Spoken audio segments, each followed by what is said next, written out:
মন্দির থেকে সচিমায়ের কাছে এসেছেন।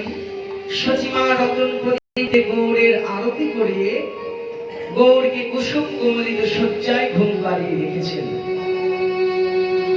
মহাপ্রভু ঘুমিয়েছিলেন, কিন্তু ওই দিন নদিয়ার আকাশে একটা পূর্ণ হয়েছে। ওই চাঁদের উদয় হয়েছে, জানালাটা খুলে গেল।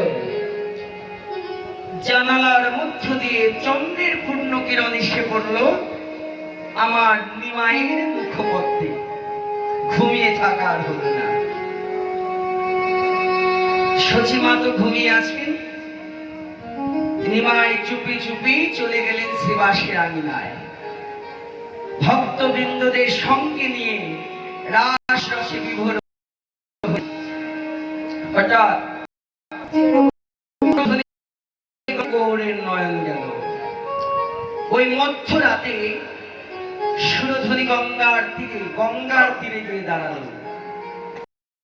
বাতাস বইছে, আর ব্রজে যেমন শরৎ হয়েছিল, ঠিক আছে সেই শরৎ পূর্ণিমার চাঁদের মতো নদিয়ার আকাশে একটা চাঁদের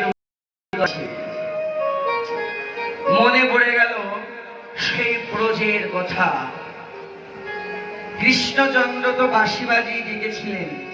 গৌর ওই চাঁদ দেখে করলেন কি, ওরে অখণ্ড